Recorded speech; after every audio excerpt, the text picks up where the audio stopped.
Manuel, alguna vez leyendo a Octavio Paz, él dice que, creo que es en El Arco y la Lira, el famoso libro de Octavio Paz que estudian en las universidades. Entonces me acuerdo que dice que la poesía ostenta todos los rostros, pero alguien dice que no posee ninguno.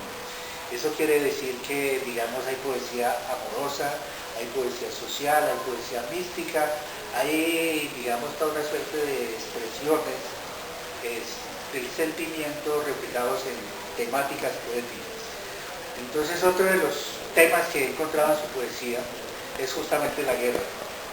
Y la guerra vista no desde lo pamfletario, ni mucho menos.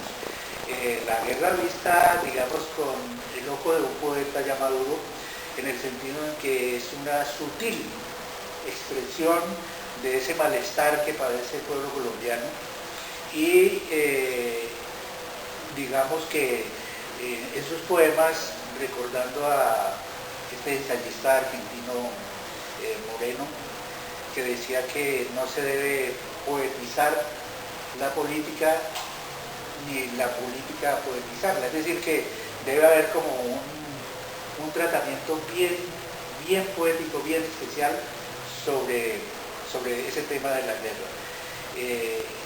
¿Qué dificultades o crees que ha habido acierto en la poesía suya sobre la guerra? Pues como ha ocurrido a muchos de mi generación, de nuestra generación, creo que el tema de la guerra no es algo autoimpuesto, como un propósito de decir tengo que tratar este o tal tema, sino que la guerra se nos ha metido en la poética porque está ahí presente, está en el aire. Los que vivimos nuestra juventud en los años 80, los años 90, estar en la universidad, era estar recibiendo a diario noticias de muertos, de bombas, de ataques. Entonces, eso estaba en el ambiente y al estar en el ambiente, en la conversación, permeó la poesía, definitivamente. Y la afectó también en una época, sí. Porque estoy recordando un poeta pamfletario que querían mucho en las universidades y sobre todo ciertos grupos políticos radicales, Juvenal Herrera, me acuerdo el nombre. Sí. Él hacía una poesía eminentemente política hasta el tuétano. Y esa poesía uno la leía en los muros, en los periódicos murales de las universidades, al lado de Benedetti, que Benedetti estaba pegando con un lenguaje como para la clase media, ahí con su poesía, y Juvenal Herrera. Entonces yo digo que sí afectó un poco la poesía en una época, porque se confundía muchísimo el hacer una poesía de corte social a hacer una poesía política, porque hacer poesía social es válido, y se encuentra muy buena poesía de ese tenor en muchos poetas del mundo. Estoy pensando, por ejemplo, en varios, por ejemplo, Narciso Gilbert, por ejemplo, que hizo una poesía bastante política, pero nada partidaria, a pesar de que la poesía de la Ibarrotes todo el tiempo. Entonces, ¿no cree que hubo un estancamiento como en la poesía en la década de los 80 y parte de los 90 por esa confusión que estaba sufriendo o padeciendo esa juventud de entonces? Yo creo que sí, pero entonces se explica porque había una urgencia de interpretar y de responder a lo que estaba pasando. Era necesario hacer como catarsis de eso, y muchas veces no estaba la preocupación estética, ni se tenía la formación literaria para producir textos de buena calidad, pero la gente necesitaba decir esas cosas y escucharla, y así no sea una poesía que pueda ser valorada hoy como parte del canon o como algo que se deba estudiar y trabajar, cumplió una función en su momento. Pero afortunadamente otros autores lograron tomar el tema, sentirlo, vivirlo y dar una versión estética de eso. ¿Y no crees, Manuel, que en esta década del siglo XXI ahora se está cayendo en lo contrario? Es decir, se está haciendo una poesía en cierta forma oscurantista, como aquella expresión de Federico Nietzsche cuando decía que hay que enturbiar las aguas para que parezcan profundas. Entonces, yo me he encontrado con algunos libros que no termino de comprender porque son eso, enturbian los versos como para mostrarse inteligentes poéticamente, y entonces ya es el otro opuesto de la poesía actual. O estoy confundido, es una apreciación muy ligera. Puede ser que ante una expresión tan claramente comprometida políticamente, socialmente, como la hubo en Colombia hacia finales del siglo XX, los autores de ahora, los que empiezan a escribir, quieran diferenciarse y esa sea una manera de hacerlo.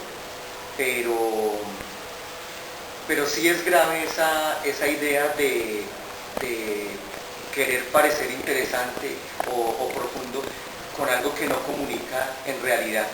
Si bien es cierto que la poesía no está, como dice alguien por ahí, bajo la dictadura del sentido, pero sí tiene que querer decir algo y tener una posibilidad comunicativa.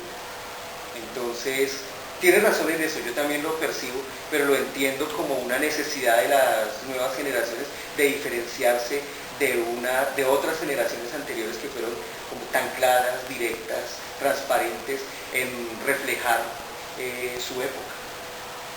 Claro que sí, digamos que eso lo han demostrado las vanguardias, ¿no? Una vanguardia nega la otra, Sí. pero también hay que recordar a Eliot cuando decía que no hay que olvidarse de la tradición. Es decir, la tradición hay que estudiarla para que esa tradición se pueda romper de manera eficaz. Bueno, pero lo que no nos hagamos un poco del tema de la guerra.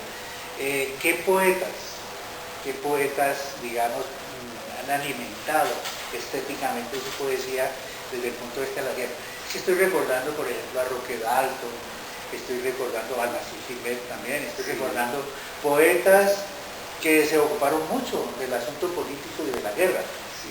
Entonces, digamos, qué gente, qué poetas, cada vez que se sienta y le sale un verso que tiene que ver con ese tema, lo recuerdo. Pues esos que mencionaste, pero también regreso como a mis clásicos y ya lo mencioné por ahí, Propercio, con esa actitud como de desobediencia civil ante el gobierno que llama a la guerra. También, por supuesto, Vallejo, y soy alguien muy tocado por los poetas de la Guerra Civil Española. O sea, esos son mis poetas y los he leído y los he estudiado y los he sufrido también, tanto que a veces inconscientemente siento como haber estado en esa guerra.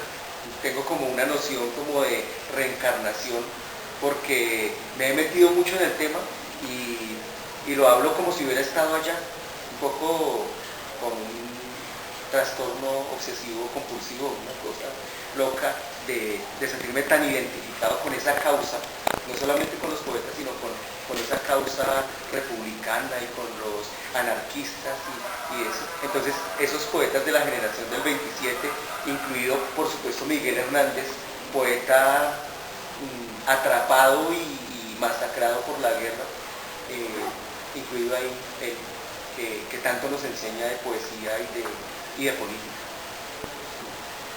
Entonces, ¿por qué no nos lees un poema o dos poemas que tienen que ver con el tema? Con el tema de la guerra. ¿Cuál podría ser? De Rastro de Alas. Yo elijo. Empecemos con estos primeros de Rastro de Alas. Este libro no tiene el poema que iba a leer. Le falta esa página. ¿Qué parece? Bueno, aquí está. Por favor, no disparen.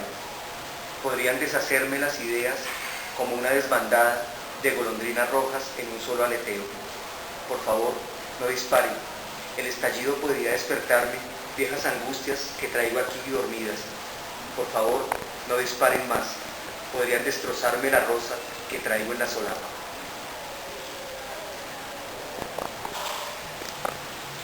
difícil. Qué difícil resulta ser paloma cuando el granizo se empeña en atravesar las alas. Qué difícil resulta ser transparente cuando un vago extraño nos empaña y el niñito que fuimos viene a hacernos monitos con el dedo en la piel. Qué difícil resulta creer hoy en la vida cuando es la muerte quien dicta la lección.